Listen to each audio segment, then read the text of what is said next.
ನಮಗೆ ಧರ್ಮವನ್ನು ಕೊಟ್ಟಂಥ ಬೋಧಿಸತ್ವ ಬಾಬಾ ಸಾಹೇಬ್ ಅನಿಸುತ್ತೆ. ಹಾಗೂ ಎಲ್ಲ ಬಿಕ್ಕು ಸಂಘಕ್ಕೆ ನಮನಗಳನ್ನು ಸಲ್ಲಿಸ್ತಾ, ಜೊತೆಗೆ ಈ ಬೋಧಿಸತ್ವ ಧ್ಯಾನ ಮಂದಿರಕ್ಕೆ ಧನ್ಯವಾದಗಳನ್ನು ಹೇಳ್ತಾ, ಈ ಭಾನುವಾರದ ಧಮ್ಮ ಕಾರ್ಯಕ್ರಮ ಆಗಿರ್ತಕ್ಕಂಥ ಎಲ್ಲ ಉಪವಾಸಕ ಬಂಧುಗಳಿಗೆ ನಾನು ಮನಪೂರ್ವಕವಾಗಿ ಈ ಧಮ್ಮ ಕಾರ್ಯಕ್ರಮಕ್ಕೆ ಸ್ವಾಗತವನ್ನು ಕೋರ್ತಾ ಈ ದಿನದ ಧಮ್ಮವನ್ನು ಹೇಳಿಕೆ ಆರಂಭ ಮಾಡ್ತೇನೆ.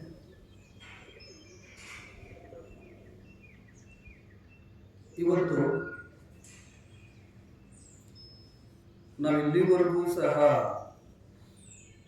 ಒಂದು ವಿಶೇಷವಾದಂಥ ಧಮ್ಮ ಮತ್ತು ಧ್ಯಾನವನ್ನು ಕೇಳಲಿಕ್ಕೆ ಆರಂಭ ಮಾಡಿದ್ದೇವೆ.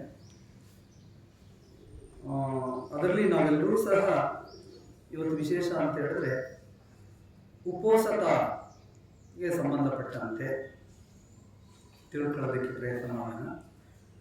ನಮ್ಮ ಧಮ್ಮದಲ್ಲಿ ನಾವು ಕಾಣ್ತಕ್ಕಂಥದ್ದು ಏನು ಅಂತ ಹೇಳಿದ್ರೆ, ಭಗವಾನ್ ಬುದ್ಧರ ನಿಯಮಗಳೇನಿದ್ದಾವೆ ನಾವು ಪಾಲನೆಯನ್ನು ಮಾಡೋದ್ರ ಮೂಲಕ ನಾವಿಲ್ಲಿವರೆಗೆ ಏನು ಪ್ರಾಕ್ಟೀಸ್ ಮಾಡಿದ್ದೀವಿ ಅವೆಲ್ಲವೂ ಸಹ ಆಚರಣೆಗಳ ಮೂಲಕ ನಾವು ನಮ್ಮನ್ನು ನಾವು ಬೆಳೆಸ್ಕೊಳ್ಳಿಕ್ಕೆ ಸಾಧ್ಯ ಆಗುತ್ತೆ. ಅದರಲ್ಲಿ ಉಪವಾಸದ ಮಹತ್ವವನ್ನು ತಿಳ್ಕೊಳ್ತಾ ಅದಕ್ಕೆ ಸಂಬಂಧಪಟ್ಟಂತೆ ಒಂದು ಜಾತಕ ಕಥೆ ಇದೆ, ಅದನ್ನು ಹೇಳೋಣ. ಉಪವಾಸತ ಅಂತ ಹೇಳಿದ್ರೆ ಬೌದ್ಧ ಧರ್ಮದಲ್ಲಿ ಬಹಳ ಮಹತ್ವಪೂರ್ಣ. ಉಪವಾಸ ಅಲ್ಲ, ಉಪವಾಸತ ಅಂತ ಹೇಳಿದ್ರೆ ನಾವು ಏನು ವಿಶೇಷ ಇದೆ ಇದನ್ನು ನಮ್ಮೆಲ್ಲ ಉಪವಾಸಕ ಬಂಧುಗಳು ಸಹ ಆಚರಣೆ ಮಾಡ್ತಾ ಇದ್ದಾರೆ. ಪ್ರತಿ ಹುಣ್ಣಿಮೆ ದಿನ, ಅಮಾವಾಸ್ಯೆ ದಿನ, ಅಷ್ಟಮಿ ದಿನಗಳಲ್ಲಿ ಆಚರಣೆ ಮಾಡ್ತಾರೆ. ವಿಹಾರಗಳಲ್ಲಿ ಬಿಕ್ಕುಗಳು ಪ್ರತಿದಿನ ಉಪವಾಸವನ್ನು ಆಚರಣೆ ಮಾಡ್ತಾರೆ. ನಾವು ಇದನ್ನು ಪಾಲನೆ ಮಾಡೋದ್ರಿಂದಾಗಿ ನಮ್ಮ ಇಂದ್ರಿಯಗಳನ್ನು ನಿಯಂತ್ರಣ ಮಾಡಿಕೊಂಡು ಹೇಗೆ ನಮ್ಮನ್ನು ನಾವು ಧಮ್ಮದಲ್ಲಿ ಬೆಳೆಸ್ಕೋಬಹುದು ಅನ್ನೋ ವಿಶೇಷತೆಯನ್ನು ಹೇಳಲಾರೆ. ಉಪವಾಸದಲ್ಲಿ ನಿಮ್ಮೆಲ್ಲರಿಗೂ ಗೊತ್ತಿರುವ ಹಾಗೆ ನಾವು ಅಷ್ಟಶೀಲಗಳನ್ನು ಪಾಲನೆ ಮಾಡ್ತೀವಿ. ನಾವು ಪಂಚಶೀಲಗಳ ಜೊತೆಗೆ ಬ್ರಹ್ಮಚರ್ಯ ವೇರಮಣಿಯನ್ನು ಇದು ಮಾಡ್ತೇವೆ. ಹಾಗೆಯೇ ನಾವು ವಿಕಲ ಭೋಜನ ಮತ್ತು ನಚಾಗೀತ ಇವುಗಳ ಮೂರನ್ನು ಸೇರಿಸ್ಕೊಂಡು ಆಚರಣೆಯನ್ನು ಮಾಡ್ತೇವೆ. ಇವುಗಳ ಜೊತೆಗೆ ಏನಪ್ಪ ಅಂತ ಹೇಳಿದ್ರೆ ಉಪವಾಸದ ಸಂದರ್ಭದಲ್ಲಿ ಸದ್ದಮ್ಮದ ಶ್ರವಣ ಅಂದರೆ ನಾವು ಧಮ್ಮದಲ್ಲಿರ್ತಕ್ಕಂಥ ಎಲ್ಲ ಒಳ್ಳೆಯ ಅಂಶಗಳನ್ನು ಅವತ್ತು ಅಧ್ಯಯನ ಮಾಡ್ತೇವೆ, ಆಲೋಚನೆಯನ್ನು ಮಾಡ್ತೇವೆ. ಈಗ ನಾವು 2 ಗಂಟೆಯಲ್ಲಿ ನಮ್ಮ ಮನಸ್ಸು ಎಷ್ಟು ಪರಿಶುದ್ಧವಾದಂಥ ಬೆಳವಣಿಗೆಯನ್ನು ಸಾಧಿಸಿದೆ ಅದನ್ನೇ ನಾವು ಭಾವನಾ ಧ್ಯಾನದ ಮೂಲಕ ಬೆಳೆಸ್ಕೊಳ್ಳಿಕ್ಕೆ ನೋಡ್ತೇವೆ. ಜೊತೆಗೆ ಸತ್ಸಂಗ, ಉತ್ತಮವಾದಂಥ ವ್ಯಕ್ತಿಗಳ ಜೊತೆ ಅವರ ಸಹವಾಸವನ್ನು ಮಾಡ್ತಾ ಅವರುಗಳಲ್ಲಿ ನಾವು ಧಮ್ಮ ಚರ್ಚೆಯನ್ನು ಮಾಡ್ತಾ ಧಮ್ಮವನ್ನು ತಿಳ್ಕೊಳ್ತಾ ಧಮ್ಮದ ಮೂಲಕ ಬೆಳವಣಿಗೆಯನ್ನು ಮಾಡಲಿಕ್ಕೆ ಇದು ಮಾಡ್ತೇವೆ. ಜೊತೆಗೆ ಈ ಉಪವಾಸದ ಸಂದರ್ಭದಲ್ಲಿ ಮುಖ್ಯವಾಗಿ ನಾವು ಮಾಡ್ತಕ್ಕಂಥದ್ದು ಒಂದು ದಾನವನ್ನು ಮಾಡ್ತಕ್ಕಂಥದ್ದು, ಮತ್ತೊಂದು ತ್ಯಾಗವನ್ನು ಮಾಡ್ತಕ್ಕಂಥದ್ದು, ಮತ್ತೊಂದು ಸೇವೆ. ಈ ಮೂರನ್ನು ಉಪವಾಸದ ಸಂದರ್ಭದಲ್ಲಿ ಈ ಕೆಲಸವನ್ನು ಮಾಡ್ತೇವೆ. ಅಂದರೆ ಅಂದರೆ ಹತ್ತಿರ ದೇಹ ಮನಸ್ಸುಗಳ ಹತ್ತಿರ ಇರ್ತಕ್ಕಂಥದ್ದು, ಒಳ್ಳೆ ಮನಸ್ಸಿರ್ತಕ್ಕಂಥವ್ರ ಜೊತೆ ನಾವು ವಾಸ ಮಾಡ್ತಾ ಕಾಲವನ್ನು ಕಳೆಸ್ತಾ ಶೀಲ ಸಮಾಧಿ ಪ್ರಜ್ಞೆಯನ್ನು ಬೆಳೆಸ್ಕೊಳ್ತಕ್ಕಂಥದ್ದನ್ನು ನಾವು ನೋಡ್ತೇವೆ. ಇದು ಉಪವಾಸದ ಒಂದು ಮಹತ್ವ. ಹಿಂದೆ ಭಗವಾನ್ ಬುದ್ಧರ ಕಾಲದಲ್ಲಿ ಎಲ್ಲ ಜನಸಾಮಾನ್ಯರಲ್ಲೂ ಸಹ ಉಪವಾಸವನ್ನು ಪ್ರತಿ ಹುಣ್ಣಿಮೆ ಅಮಾವಾಸ್ಯೆ ದಿನ ಅಷ್ಟಮಿ ದಿನಗಳಿಂದ ವಿಹಾರಗಳಲ್ಲಿ ಉಳ್ಕೊಂಡು ಅದನ್ನು ಬೆಳೆಸ್ಕೊಳ್ತಾ ಇದ್ರು, ಮನಸ್ಸನ್ನು ಬೆಳೆಸ್ಕೊಳ್ತಾ ಇದ್ರು. ಸೊ ಅದಕ್ಕೆ ಸಂಬಂಧಪಟ್ಟಂತೆ ಭಗವಾನ್ ಬುದ್ಧರ ಕಾಲದಲ್ಲೂ ಸಹ ಒಂದು ಇದ್ರ ಬಗ್ಗೆ ಮಹತ್ವವನ್ನು ಕೊಡುತ್ತಂತೆ ಭಗವಾನ್ ಬುದ್ಧರು ಸಹ ಹೇಳ್ತಾ ಹೋಗ್ತಾರೆ.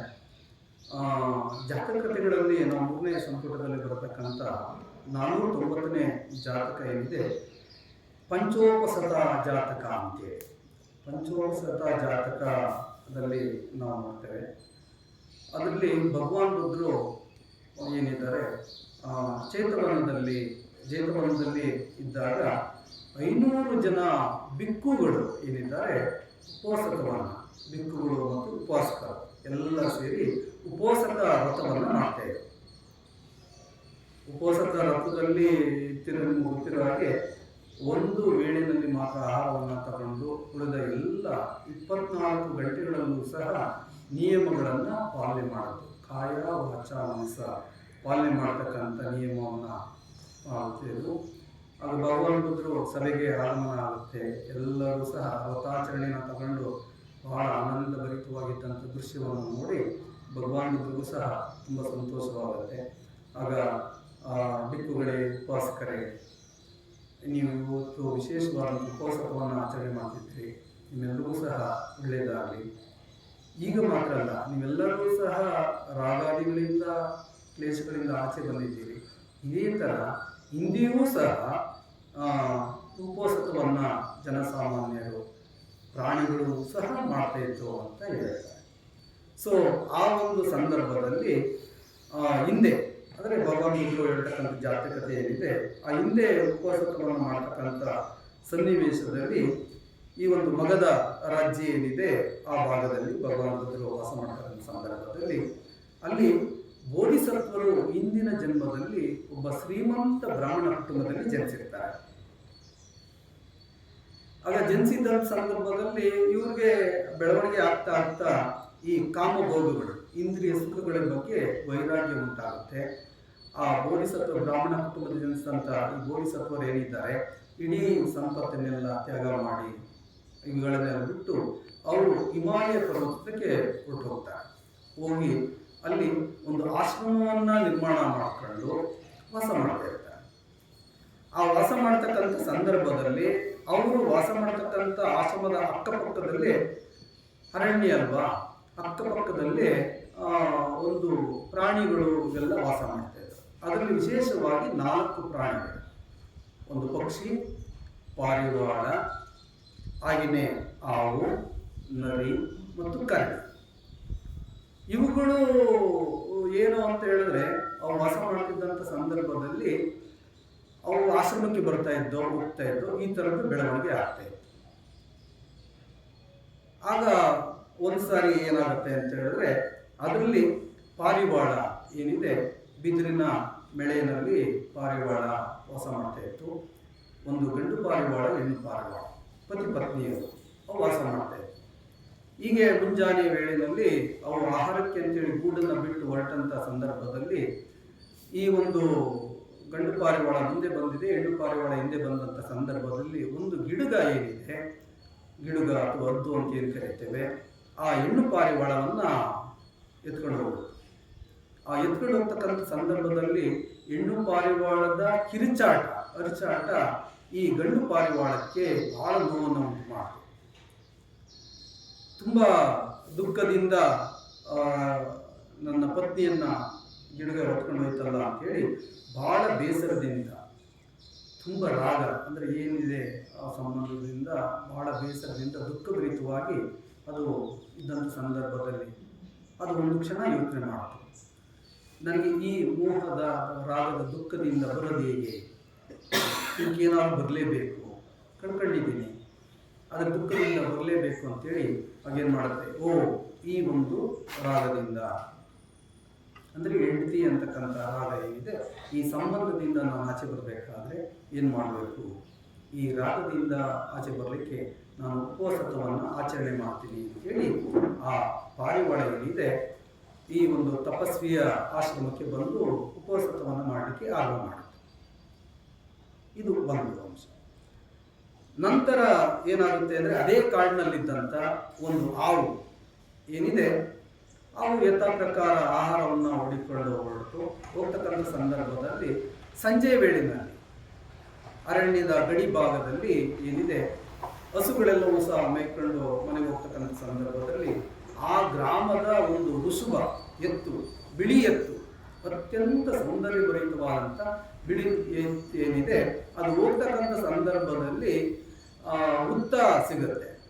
ಆ ಹುತ್ತ ಸಿಕ್ತಂತ ಸಂದರ್ಭದಲ್ಲಿ ಸಂತೋಷದಲ್ಲಿ ತನ್ನ ಕೊಂಬಿನ ಮೂಲಕ ಹುತ್ತವನ್ನು ಮಂಡಿಗಾಲ ಹೊರಕೊಂಡು ಕೊಂಬಿನ ಮೂಲಕ ಆ ಹುತ್ತವನ್ನ ಅಗಿತಾ ಇದೆ. ಆ ಹಸುಗಳೆಲ್ಲ ಹೋಗ್ತಕ್ಕಂಥ ಶಬ್ದಗಳು ಇದರಿಂದ ಅವು ಸಹ ಅದೇ ಭಾಗದಲ್ಲಿ ಬರ್ತಕ್ಕಂಥ ಸಂದರ್ಭದಲ್ಲಿ ಈ ಋಷಭ ಎತ್ತೇನಿದೆ ಅದು ಈ ಒಂದು ಹಾವಿನ ಮೇಲೆ ಕಾಲಿಟ್ಬಿಡುತ್ತೆ. ಇಟ್ಟ ತಕ್ಷಣ ಹಾವು ತುಂಬ ಕೋಪೋದ್ರಿಕ್ತವಾಗಿ ಆ ಋಷಭವನ್ನ ಕಚ್ಚಿಬಿಡುತ್ತೆ. ಕಚ್ಚಿಬಿಟ್ಟು ಹುತ್ತದೊಳಗೆ ಹೊರಟೋಗ್ಬಿಡುತ್ತೆ. ಆದರೆ ಆ ಕ್ಷಣದಲ್ಲಿ ಆ ಎತ್ತೇನಿದೆ ಸತ್ತೋಗ್ಬಿಡುತ್ತೆ. ಸತ್ತೋದ ತಕ್ಷಣ ಇಡೀ ಊರಿನ ಜನತೆ, ಯಾಕೆಂದರೆ ಅದು ಇಡೀ ಊರಿಗೆ ಅತ್ಯಂತ ಪ್ರಿಯವಾಗಿದ್ದಂಥ ಋಷಭ ಆಗಿತ್ತು, ಎತ್ತಾಗಿತ್ತು. ಆಗ ಅವರೆಲ್ಲರೂ ಸಹ ದುಃಖಭರಿತವಾಗಿ ಇಡೀ ಊರಿನ ಜನ ಏನಿದೆ ದುಃಖಭರಿತವಾಗಿ ಅದನ್ನು ತಗೊಂಡು ಹೋಗ್ಬಿಟ್ಟು ಶವ ಸಂಸ್ಕಾರವನ್ನು ಎಲ್ಲ ಮಾಡಿ. ಆದರೆ ಆ ಕ್ಷಣದಲ್ಲಿ ಈ ಹಾವುಗನ್ನಿಸ್ತು, ನಾನು ಕೋಪದಿಂದ ಆ ಎತ್ತನ್ನು ಕಚ್ಚೋದ್ರಿಂದ ಎತ್ತು ಸತ್ತೋಯಿತು. ಸತ್ತೋದ್ರಿಂದಾಗಿ ಇಡೀ ಊರಿನ ಜನರಿಗೆ ನಾನು ದುಃಖವನ್ನು ಉಂಟು ಮಾಡಿದೆ. ಈ ದುಃಖದಿಂದ ನಾನು ಆಚೆ ಬರಬೇಕು. ಈ ದುಃಖದಿಂದ ಆಚೆ ಬರಬೇಕು ಅಂತ ಹೇಳಿದ್ರೆ ನಾನು ಉಪವಾಸವನ್ನು ದುಃಖವನ್ನು ಗೆಲ್ಲಬೇಕು ಅಂದರೆ ನಾನು ಉಪವಾಸವನ್ನು ತಗೊಳ್ತೀನಿ ಅಂತೇಳಿ ಆಹಾರವನ್ನೆಲ್ಲ ತ್ಯಾಗ ಮಾಡಿ ಅದೂ ಸಹ ಆಶ್ರಮಕ್ಕೆ ಬಂತು. ಉಪವಾಸವನ್ನು ಆಚರಣೆ ಮಾಡಿ. ಸೊ ಇದು ಒಂದು ಘಟನೆ. ಅದೇ ಕಾಡಿನಲ್ಲಿದ್ದಂಥ ನರಿ ಏನಿದೆ ಆಹಾರವನ್ನು ಹುಡಿಕೊಂಡು ಹೋಗ್ತಾ ಬಂತು. ಆ ಕಾಡಿನಲ್ಲಿ ಒಂದು ಆನೆ ಸತ್ತು ಬಿದ್ದಿತ್ತಲ್ಲ, ಇದಕ್ಕೆ ಬಹಳ ಆನಂದ ಆಗೋಯಿತು. ನರಿ ತುಂಬ ಸಂತೋಷ ಆಯಿತು. ಯಾಕೆಂದರೆ ಹಸಿವಿನಿಂದ ಕೂಡಿತ್ತು. ಹಸಿವಿನಿಂದ ಕೂಡಿದ್ದಾಗ ಈ ಸತ್ತಂತ ಆನೆ, ಅಯ್ಯೋ ನಾನು ಜೀವಮಾನದಲ್ಲಿ ಆನೆಯನ್ನು ತಿಂದೇ ಇಲ್ಲ, ಈಗ ತಿಂತೇನೆ ಅಂತೇಳಿ ಬಹಳ ಸಂತೋಷವಾಗಿ ಬರುತ್ತೆ. ಬಂದಂಥ ಸಂದರ್ಭದಲ್ಲಿ ಅದು ಸೊಂಡಲನ್ನು ಕಚ್ಚುತ್ತೆ, ಅದಕ್ಕೆ ದವಡೆನೇ ತುಂಬ ನೋವು ಬರುತ್ತೆ. ಹಾಗೆ ಬಾಲವನ್ನು ಕಚ್ಚುತ್ತೆ, ಕಾಲನ್ನು ಕಚ್ಚುತ್ತೆ, ಎಲ್ಲ ಭಾಗಗಳನ್ನ ಕಚ್ಕೊಂಡು ಬಂದಾಗಲೂ ಅವ್ರ ಬಾಯಿ ಏನು ಎಡ್ಗದೇ ಇಲ್ಲ. ಒಂದು ಬಂಡೆಗೆ ಬಾಯಿ ಹಾಕ್ತಂಗೆ ಆಗ್ತಾ ಇತ್ತು. ಹಾಗೆ ಅದು ಕಚ್ಕೊಂಡು ಬಂದಂಥ ಸಂದರ್ಭದಲ್ಲಿ ಆನೆಯ ಗುದದ್ವಾರದ ಹತ್ರ ಕಚ್ಚುತ್ತೆ. ಭಾಳ ಮೆತ್ತಗೆ ಇತ್ತಲ್ವಾ, ಅದಕ್ಕೆ ಭಾಳ ಸಂತೋಷ ಆಯಿತು. ಆ ಭಾಗದ ಮೂಲಕ ತಿನ್ಕೊಂಡು ಹೊಟ್ಟೆ ಒಳಗಡೆ ಹೋಗ್ಬಿಡ್ತು. ಎಷ್ಟು ಪರಮಾನಂದ ಅಂತ ಹೇಳಿದ್ರೆ ತುಂಬ ಸಾಫ್ಟ್ ಭಾಗ ಒಳಗಡೆ ಹೋಯಿತು. ಅಲ್ಲೇ ಬಾಯಾರಿಕೆ ಇತ್ತು, ರಕ್ತ ಕುಡ್ಕೊಳ್ತಾ ಇತ್ತು. ಒಳಗೆ ಭಾಗದಲ್ಲಿ ಎಲ್ಲ ಸಾಫ್ಟ್ ಆಗಿರ್ತಕ್ಕಂಥ ಮೃದುವಾಗಿರ್ತಕ್ಕಂಥ ಭಾಗವನ್ನು ತಿನ್ಕೊಂಡು ಹಿಂಗೆ ಅದು ಒಳಗಡೆ ಕಾಲ ಕಳೆಯಲಿಕ್ಕೆ ಆರಂಭ ಮಾಡ್ತು. ಈಗ 2-3 ದಿನದ ನಂತರದಲ್ಲಿ ಏನಾಯಿತು ಅಂತ ಹೇಳಿದ್ರೆ ಈ ಬಿಸಿಲು ಗಾಳಿಯಿಂದ ಏನಾಯಿತು, ಗುದದ್ವಾರ ಮುಚ್ಚೋಗ್ಬಿಡ್ತು. ಇದು ಆಚೆ ಬರಲಿಕ್ಕೆ ಆಗಲೇ ಇಲ್ಲ. ಇನ್ನು ಒಳಗಡೆ ತಿನ್ನಕ್ಕೂ ಆಗ್ತಾ ಇಲ್ಲ, ಉಸಿರು ಕಟ್ಟಿದಂಗೆ ಆಗ್ತಾ ಇದೆ. ಸೊ ಈ ಥರದ ಸನ್ನಿವೇಶ ಉಂಟಾಯ್ತಲ್ಲ, ಆಗ ಬಹಳ ಕಷ್ಟಪಡ್ತಾ ಇದೆ. ಎಲ್ಲ ಬಿಡಿಸ್ಕೊಬಿಡ್ತು, ತಿನ್ನಕ್ಕಾಗ್ತಾ ಇಲ್ಲ. ಒಳಗಡೆ ಇದೇನಿದ್ರು ತಿನ್ನಕ್ಕಾಗ್ತಾ ಇಲ್ಲ, ಉಸಿರಾಟ ತೊಂದರೆ. ಆಗ ಏನಾಯಿತು ಅಂದರೆ ಮಳೆ ಬಂತು. ಮಳೆ ಬಂದಾಗ ಆ ಗುದದ್ವಾರ ಎಲ್ಲ ನೆನೀತಲ್ಲ, ಒಂದು ಸ್ವಲ್ಪ ಆನೆ ಎಲ್ಲ ನೆಂದ ಮೇಲೆ ಗುದದ್ವಾರದ ಮೂಲಕ ಒಂದು ಸ್ವಲ್ಪ ಗಾಳಿ ಬೆಳಕು ಬರಲಿಕ್ಕೆ ಆರಂಭ ಮಾಡ್ತು. ಬಂತಲ್ಲ ಅಂತೇಳಿ ಇದೇನು ಮಾಡ್ತು, ಅದರ ಮೂಲಕ ಈ ನರಿ ಏನಿದೆ ಆಚೆ ಬಂತು. ಆ ವೇಳೆಗಾಗಲೇ ನರಿ ಒಳಗಡೆ ಇತ್ತು. ಒಳಗಡೆ ಇದ್ದು ಎಲ್ಲ ಬೆವತ್ತು ನೆಂದಿದ್ದರಿಂದಾಗಿ ಆ ಗುದದ್ವಾರದಿಂದ ಆಚೆ ಬರಬೇಕಾದ್ರೆ ತನ್ನ ಮೈ ಮೇಲಿದ್ದೆಲ್ಲ ಕೂದಲುಗಳು ಸಹ ಹೊರಟೋದು, ಬೆತ್ತಲೆಯ ಸ್ಥಿತಿ ಬಂತು. ಆಗ ಅದು ಆ ಕ್ಷಣದಲ್ಲಿ ಯೋಚನೆ ಮಾಡ್ತು, ನಾನು ಎಂಥ ಲೋಭದಿಂದ ಈ ಆಸೆಯಿಂದ ಅಂದರೆ ಈ ತಿನ್ನತಕ್ಕಂಥ ಮೋಹದಿಂದ ನಾನು ಸಿಗಕೊಂಡು ಇಷ್ಟು ದುಃಖಕ್ಕೆ ಮಾಡಿದೆ. ನಾನು ಈ ರೀತಿಯಾದಂಥ ಅತಿ ಆಸೆಯನ್ನು ನಾನು ಗೆಲ್ಲಬೇಕು ಅಂದರೆ ನಾನು ಉಪವಾಸವನ್ನು ಮಾಡಬೇಕು ಅಂಥೇಳಿ ಅದು ಸಹ ಈ ಋಷಿ ಆಶ್ರಮ ಏನಿದೆ, ಇವರು ಬೋಧಿಸತ್ವರಿದ್ದಂಥ ಆಶ್ರಮಕ್ಕೆ ಅದು ಸಹ ಉಪವಾಸವನ್ನು ಅಂದರೆ ಈ ಒಂದು ಇಂದ್ರಿಯ ನಿಗ್ರಹವನ್ನು ಮಾಡಲಿಕ್ಕೆ, ಆಹಾರವನ್ನು ನಾನು ಗೆಲ್ಲಲಿಕ್ಕೆ ನಾವು ಉಪವಾಸವನ್ನು ಮಾಡ್ತೇನೆ ಅಂತೇಳಿ ಅದು ಒಂದು ಆಶ್ರಮದಲ್ಲಿ ಉಪವಾಸವನ್ನು ಮಾಡಲಿಕ್ಕೆ ಆರಂಭ ಮಾಡ್ತೀವಿ.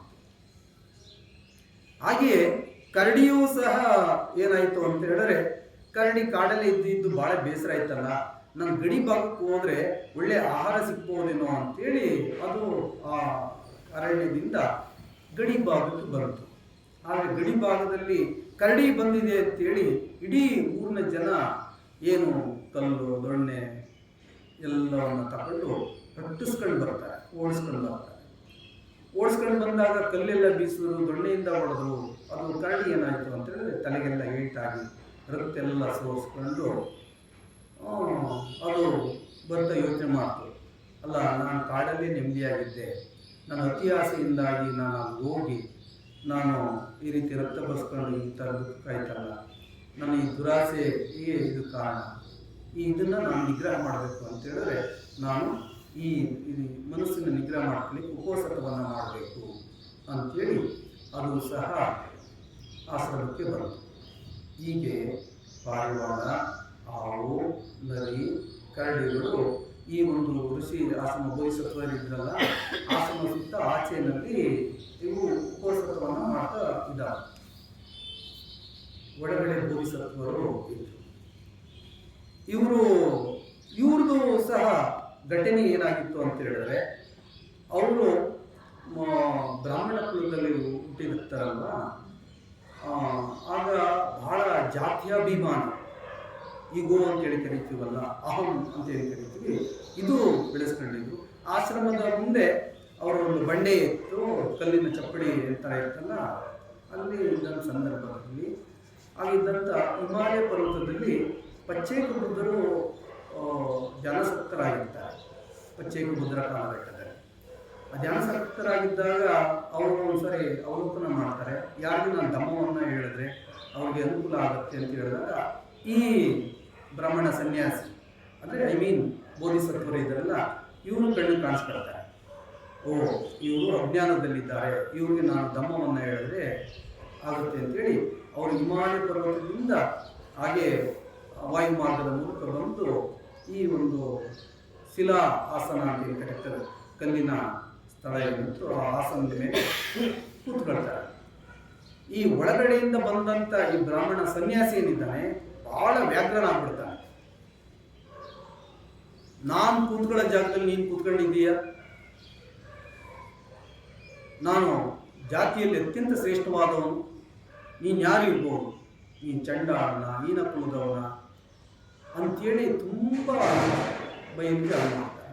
ಇವರು ಪಚ್ಚೇಕ ಬುದ್ಧರು ಅತ್ಯಂತ ಶಾಂತ ರೀತಿಯಲ್ಲಿ, ನೋಡಪ್ಪ ನಿನಗೆ ಜ್ಞಾನೋದಯ ಆಗೋ ಅವಕಾಶ ಇದೆ, ನೀ ಬುದ್ಧತ್ವವನ್ನು ಪಡ್ಕೊಳ್ತೀಯ,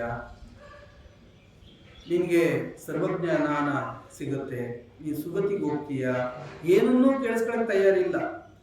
ಬಹಳ ಹೀನಾಯವಾಗಿ ಇವರು ನಿಂದನೆಯನ್ನು ಮಾಡ್ತಾ ಇರ್ತಾರೆ.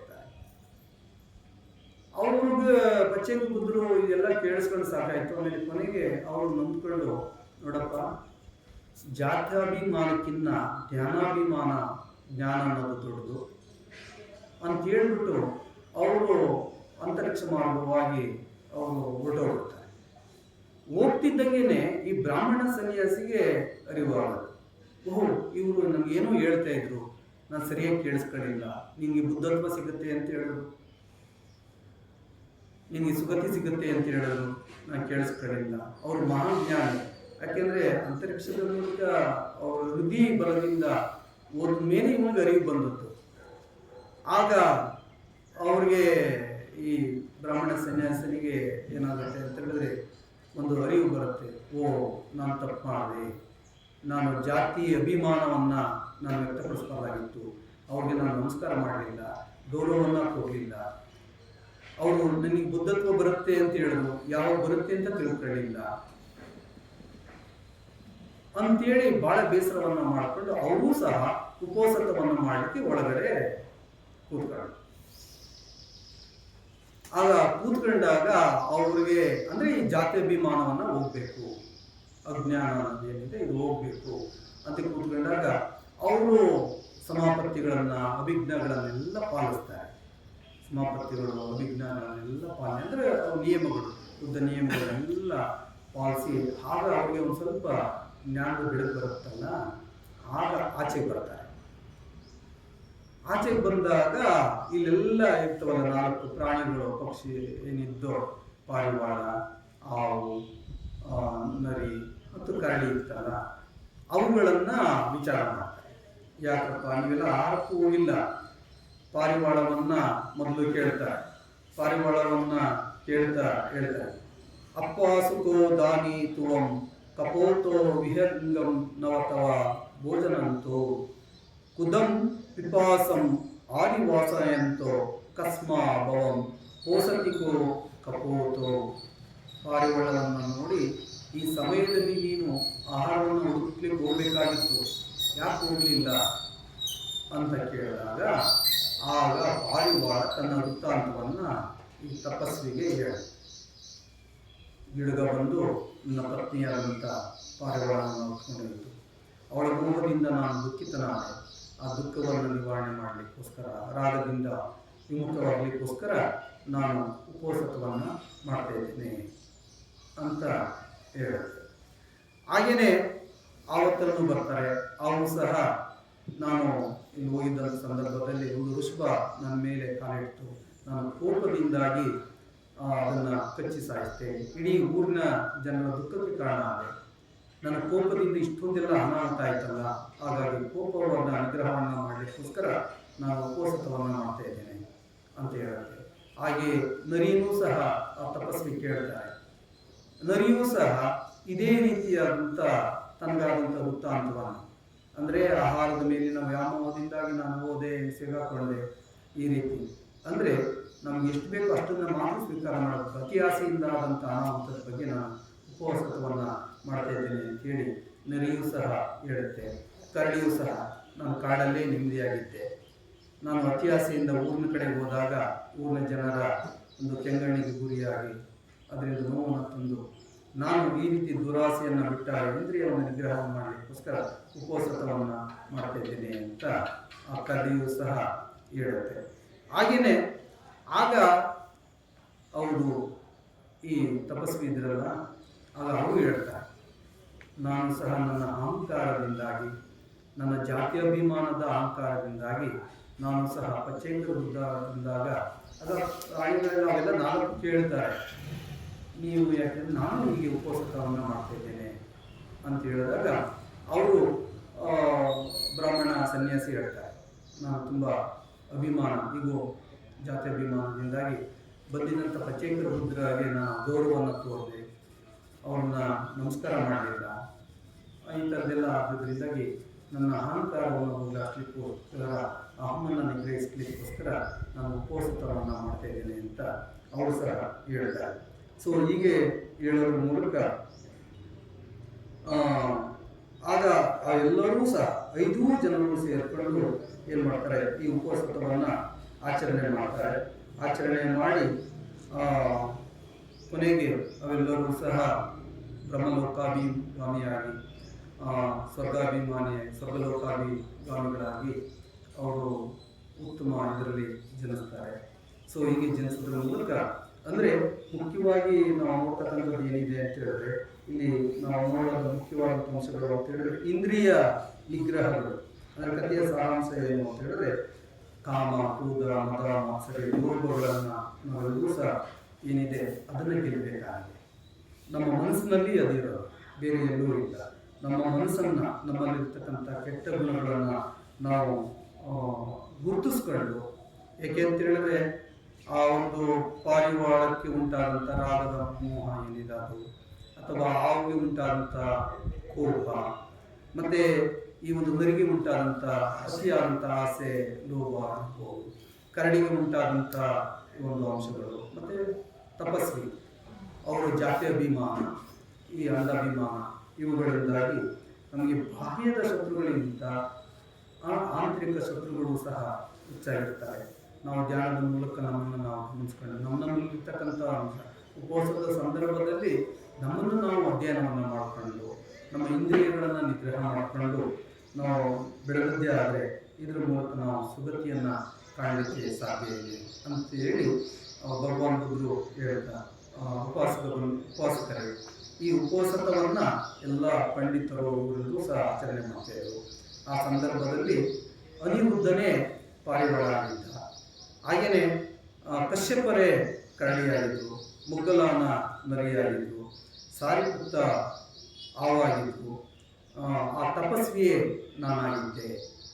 ಹಾಗೆ ಇಂದಿನ ಕಾಲದಲ್ಲೂ ಸಹ ಉಪವಾಸದಿಂದ ಸಾಕಷ್ಟು ಜ್ಞಾನವನ್ನು ಪಡ್ಕೊಂಡು ಸುಗತಿಯನ್ನು ಪಾಲಿಸ್ತಾ ಇದ್ರು.